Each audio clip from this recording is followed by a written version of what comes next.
Professor Dan Belnap will be our next presenter. Dan is a professor of ancient scripture. He received his PhD in Northwest Semitics from the University of Chicago.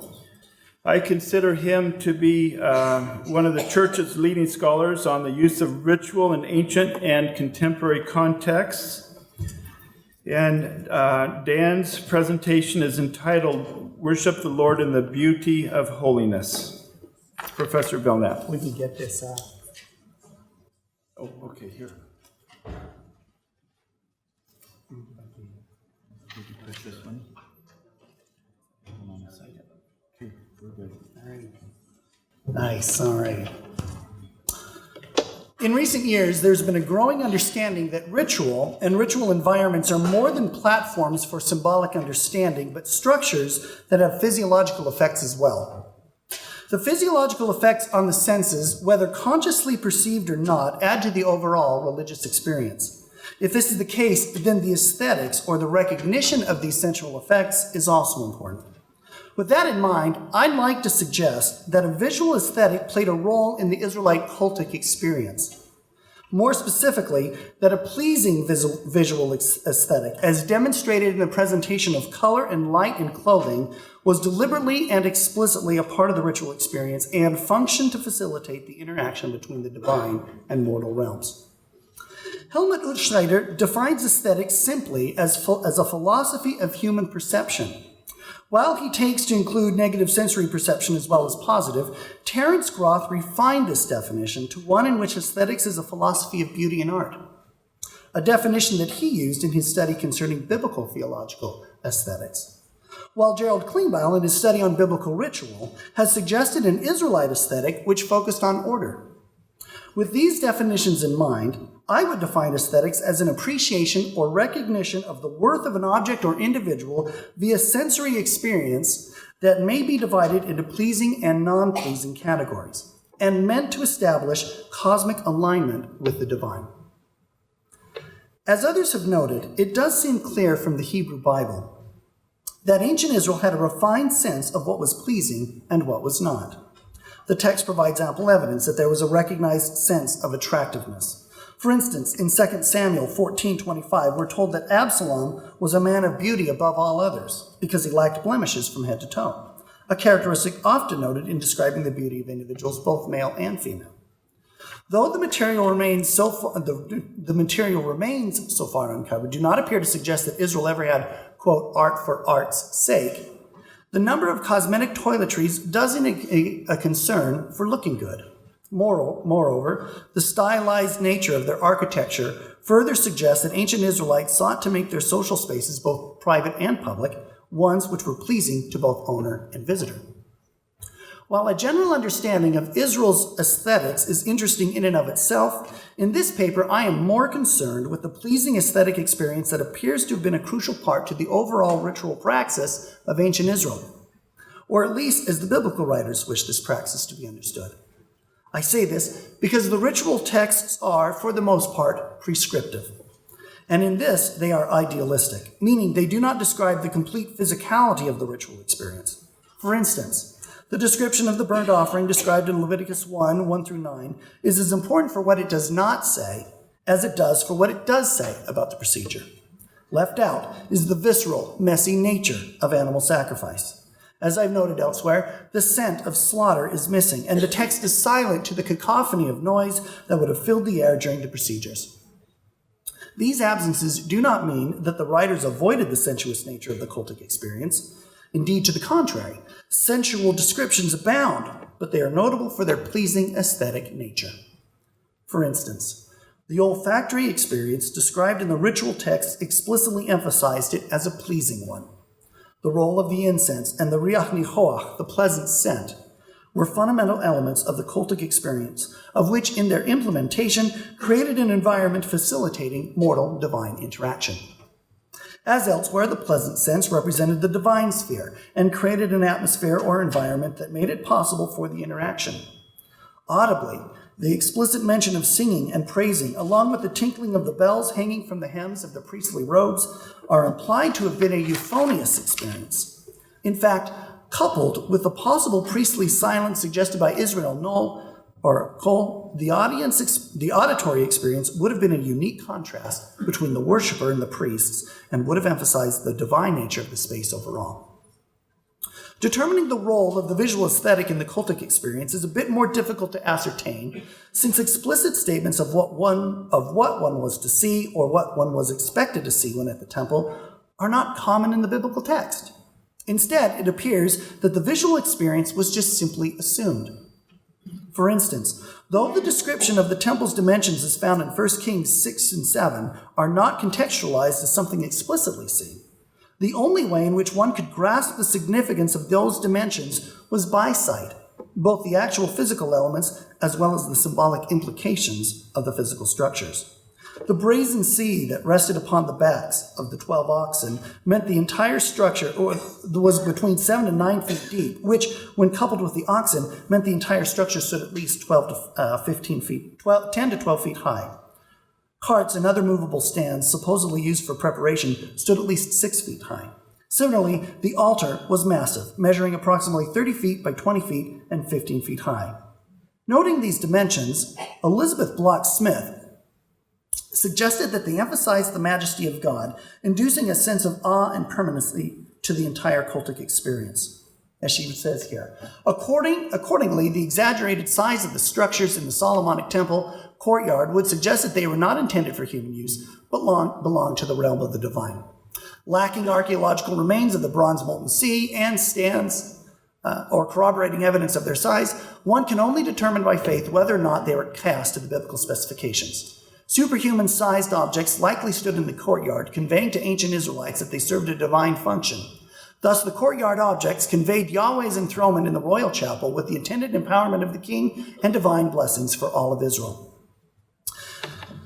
Noting these, such visual clues to represent the divine sphere are not unique to Israel, but in fact found throughout the ancient Near East. One example suffices: the Temple of Attire found in Syria. This is the temple itself. You kind of get a sense of the dimensions here. Here's a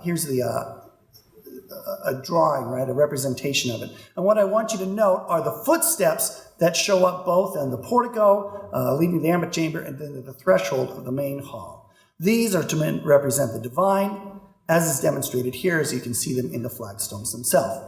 As for their size, again, the super size of the temple, that's what they look like. In another series of texts, color appears to be a fundamental element of the cultic experience. According to Exodus 26 through 8, a number of cultic cloth items, such as the curtain gate of the general tabernacle space,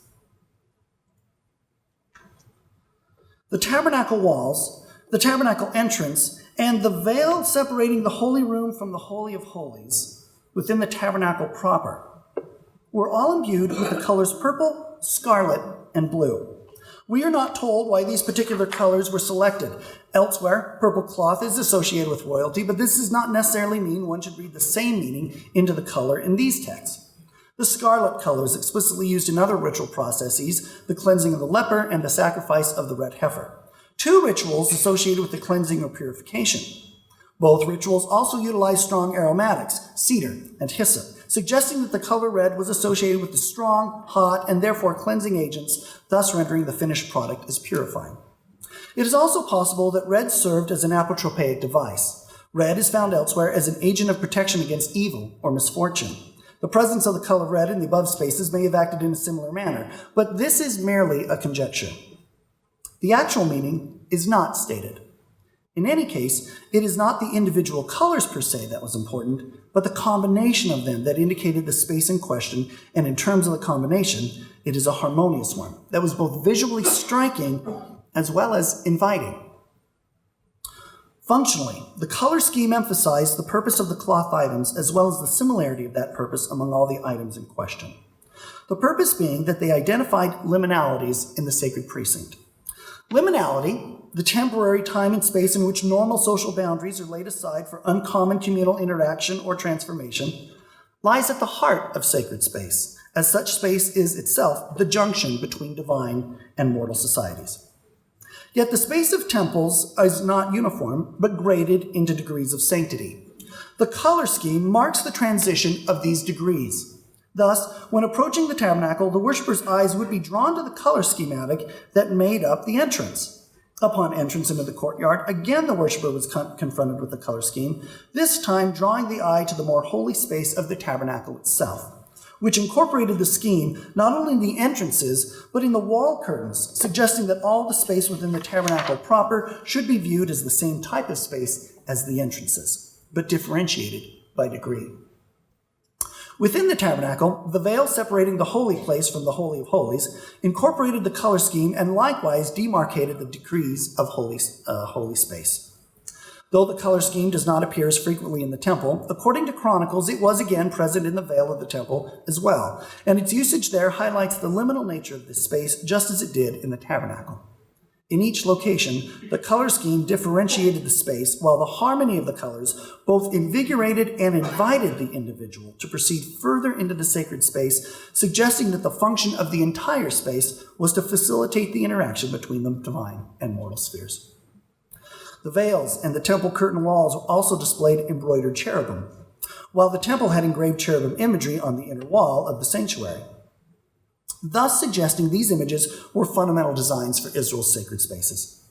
Cherubim are found elsewhere in the Old Testament, and their functions within these other texts indicate the purpose behind their visualization in the tabernacle and the temple.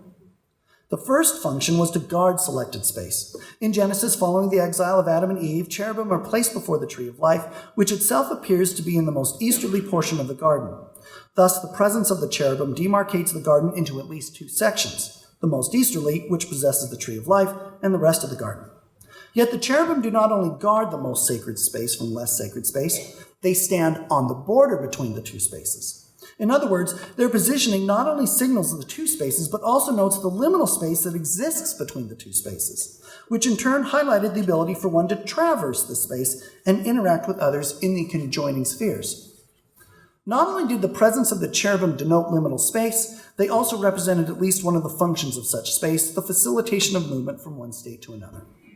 Because of their divine origin, the cherubim symbolized God's ability to move between states. 1 Samuel 4:4 is the first reference to speak of God as sitting between the winged cherubim, a state then repeated a number of times in the Old Testament, culminating in the writings of Ezekiel, where the cherubim are depicted not only as beings that surround God, but bear him from place to place. It goes without saying that these images were meant to be seen, so even though there is no sense that any active ritual activity was associated with them, their visual presence in the ritual environment indicates a critical function.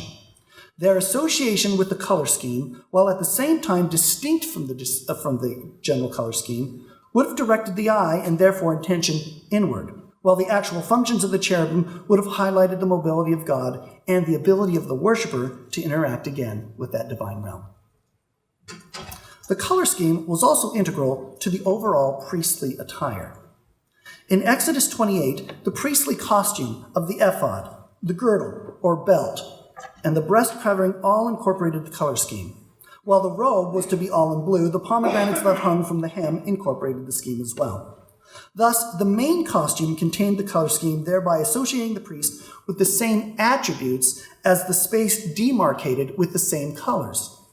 Again, the colorful clothing would have drawn the eye and directed one's attention to the priests. Significantly, there appears to have been interaction between the priest's movements and the cultic locations incorporating the color schemes, suggesting that the priests too represented the liminal state, highlighting his role as one who could facilitate the interaction between the divine and mortal realms.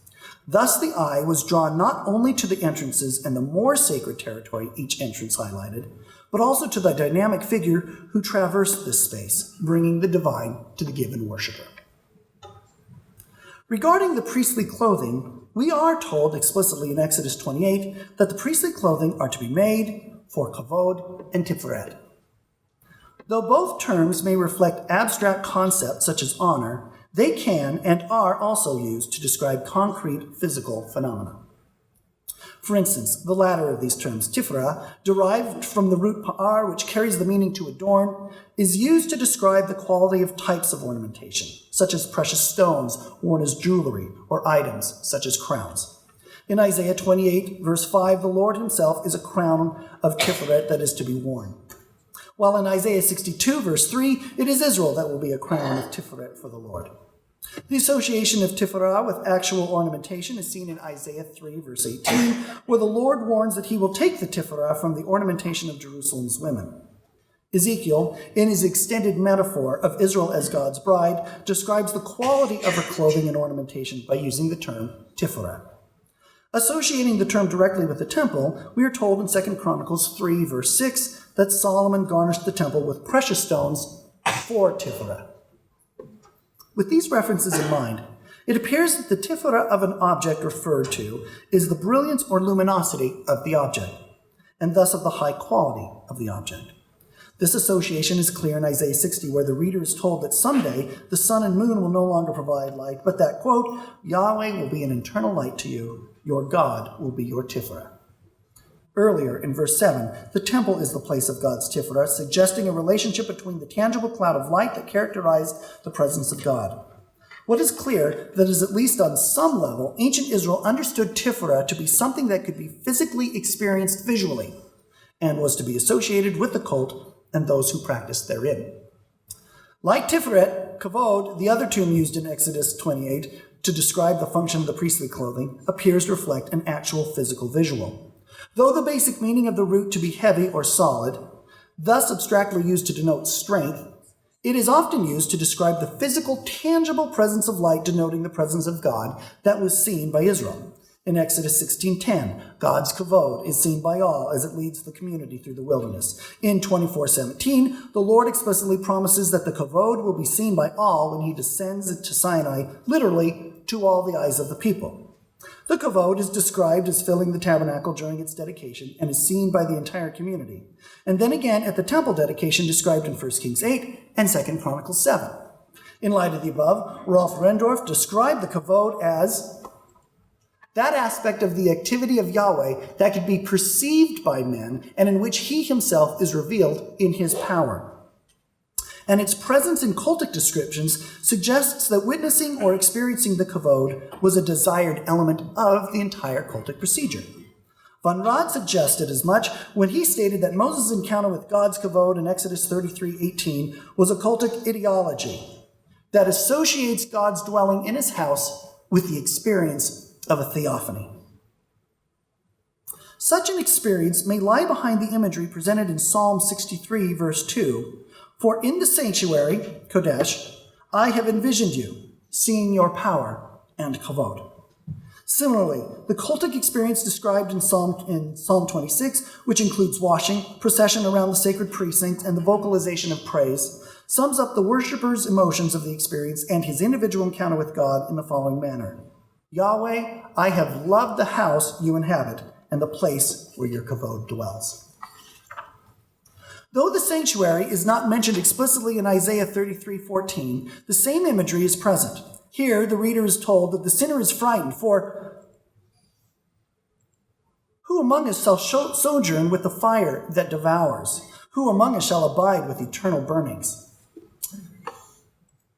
He that walks in righteousness and speaks honestly. He that despises profit from oppressions, that refuses his hand from holding bribes, that stops his ears from plans of murder, and shuts his eyes from seeing evil. These characteristics are similar to those found in Psalm 15, which qualify one to abide in the tabernacle or Yahweh's holy hill or holy mountain. The qualifications being he who walks up perfectly and works righteousness and speaks the truth of his heart, he who does not backbite with his tongue, nor does evil to his neighbor, nor does wrong to his neighbor, who condemns in his eyes the one who despises, but he honors them that fears the Lord, who keeps oaths that hurt himself and does not change his intent, he that does not lend with usury, nor take advantage against the innocent. In both, the qualifications as to who could, or perhaps more correctly, who should worship, are outlined. The similarity of moral and ethical qualifications suggests that the initial questions, who can abide in the holy precinct and who can sojourn with the fire that devours, may be rightly viewed as the same. This in turn suggests, as von Rad intimated, witnessing the Kavod of God at the temple not only reminded one of the experience at Sinai, but was an integral part of the entire cultic experience. The association of Tiferet and Kavod with light or the reflection of light may explain their use in Exodus 28. Along with the color scheme, gold filament appears to have been utilized in the priestly clothing as well. Van Dam has suggested that gold may have been the primary element by virtue of it being mentioned first. Whether or not this is the case, the incorporation of gold in the weave, either as thread or metal filament, would have lent a sheen or shimmer to the clothing overall, not to mention added heft, without distracting from the overall color scheme and the visual cues inherent within. One can imagine a scene in which one looked on the shimmering robes of the priest as one viewed the majestic, awe-inspiring temple. The sheen on the priestly clothing, coupled with the striking color scheme, may have seemed otherworldly, a place in which the mundane merged with the divine, which of course the temple was understood to be. Significantly, it appears that the priestly clothing may also have reflected ancient Israel's understanding of God's own clothing. In Psalm 104, God is described as clothed with hod and chadar, and who covers himself with light as a garment. Similarly, in Job 40, verse 10, Job is told to clothe himself in the self-same hod and chadar.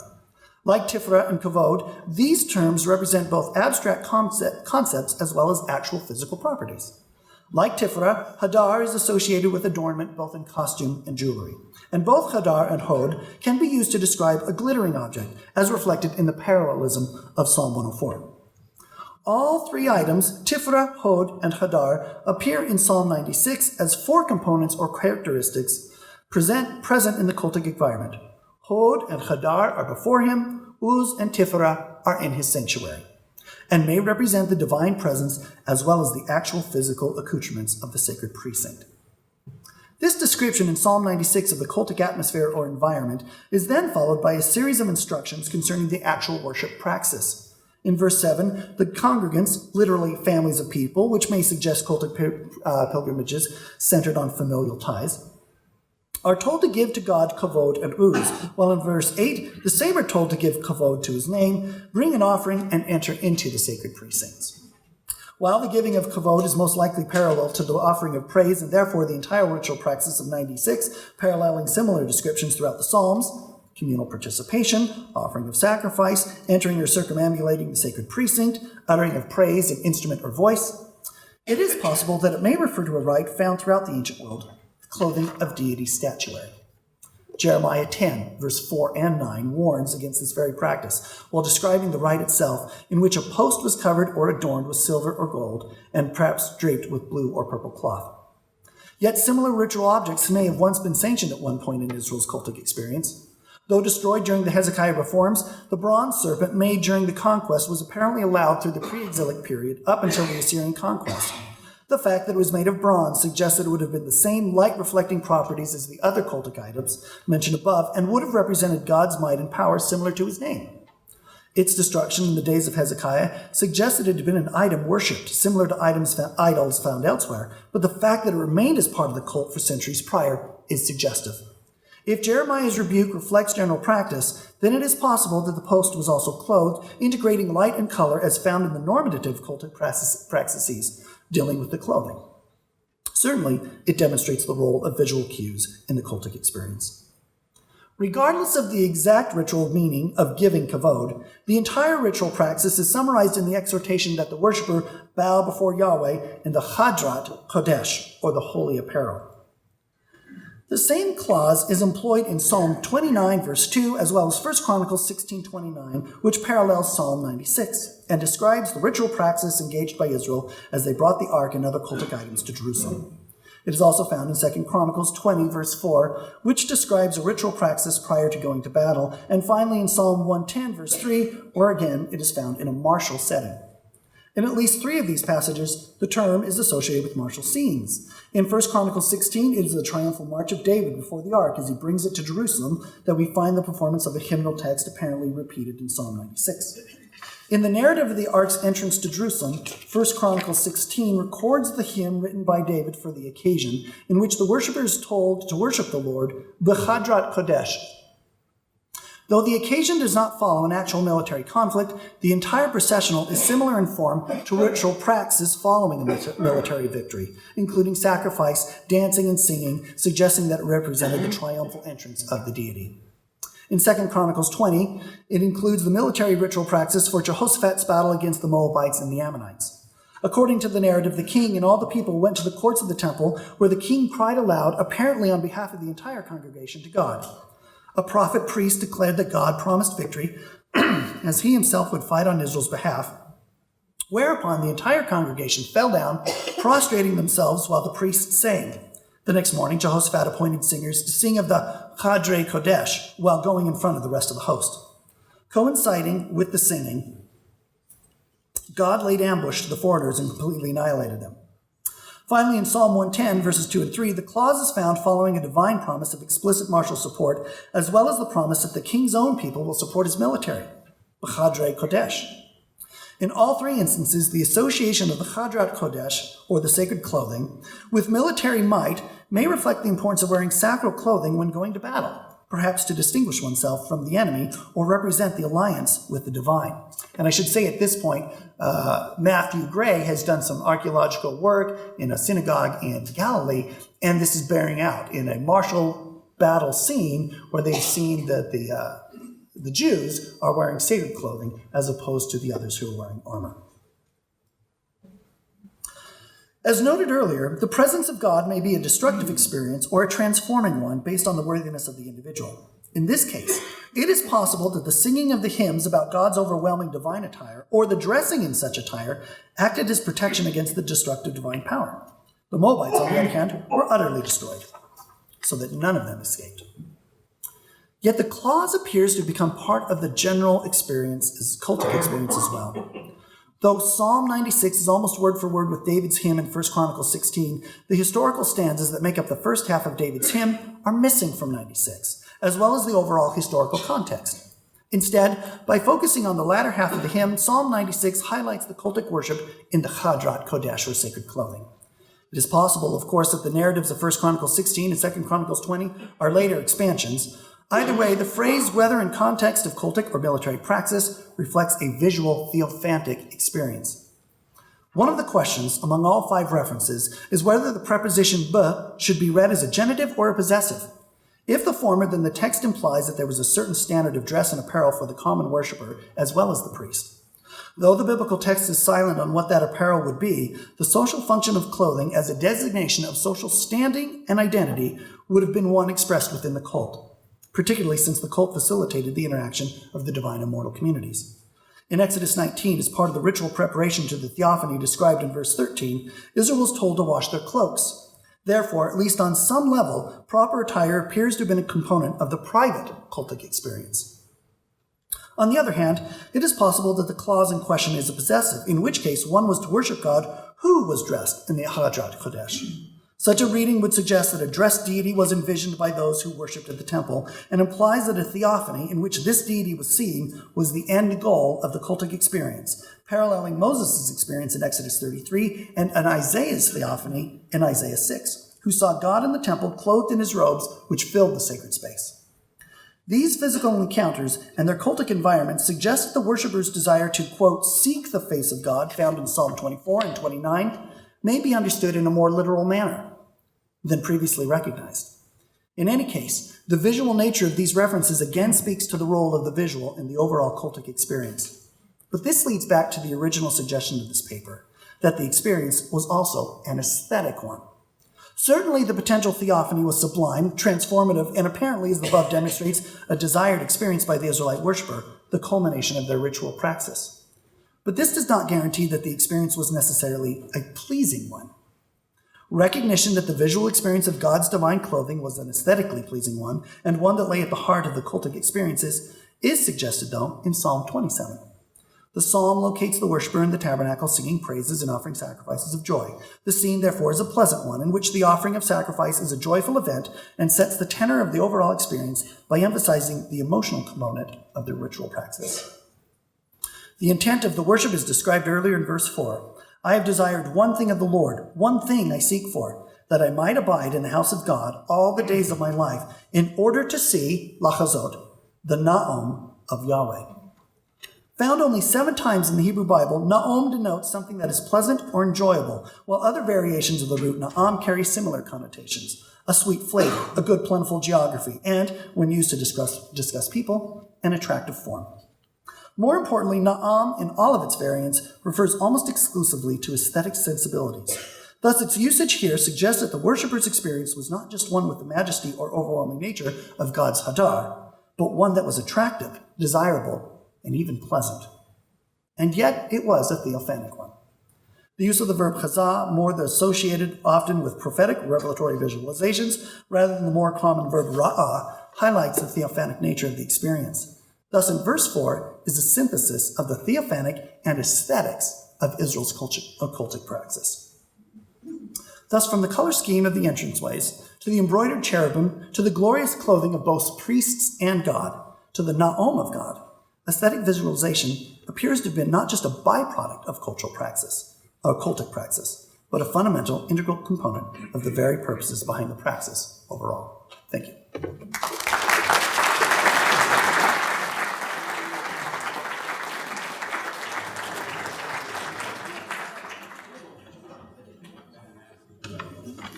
Professor Anderson, please come up here. Perhaps there's time for one question, maybe two, if you're fast. Dan, please stand up here. Yes. In your opinion, why is the Attire less colorful in the temples today? Today, I would make the case that it is the same. In those two terms, more of what's being described there is the intensity or the brilliance of the light. Thus, in terms of the priest clothing, it gets associated with the gold, not so much the purple, the red, and the scarlet, but the gold, the reflective properties. In this case, I think you do have those properties still in the temple, in that we tend to emphasize the color white, which isn't so much just the whiteness, but the brilliance of the light as well. And in fact, while they manipulated color schemes and scent in a way that we don't, we manipulate light and darkness in a way that they didn't necessarily like. And in those cases, we manipulate the degree and the intensity and brilliance of that light, which is exactly what Kavod and Hadar represent. One more question, Professor Belnap, right over here. You want to speak in? Where? Dan, speak right here. Yes. It's a good question. So Josephus briefly discusses kind of the veil and these colors and their symbolic qualities, but he also goes into kind of the astronomical phenomenon that occurs at the veil, off the high priest vestments and whatnot. In that, in and of itself, did you find anything in your research with the role of kind of solar phenomena in aesthetics, in terms of light? In terms of that, I'll make the answer somewhat brief in this case. When it comes to later intertestamental or New Testament or even rabbinic material, I didn't go into that in the paper. I want to stay true to the biblical text. Sometimes we overlap and therefore say, well, Josephus talked about it, therefore that must also have been the case in the Old Testament, maybe even the Iron Age when all this practice is being done. And I'm not so sure that we can do that or that we should do it as often as sometimes that we do. So in that case, clearly by the intertestamental period down into the New Testament and rabbinic period, they're beginning to see much more cosmological, explicit cosmological symbolism in terms of these things. Unfortunately, the biblical text really isn't clear. So for instance, I mentioned there is the association of the color purple with royalty and red with these apotropaic or purifying rituals. Interestingly enough, the color blue just isn't even described as to what it means in the Hebrew Bible. So we don't know what the colors mean, and therefore sometimes reading into it with the intertestamental literature, I'm a bit leery. Now, in terms of the reflective quality, certainly individuals have talked about it. Mark Smith has talked about it in terms of solar imagery from the Bronze and Iron Age cultures that surround Israel as well. So in terms of the concept of brilliance in the sacred architecture, the sacred precinct, I think that is clear. Thank you. Thank you.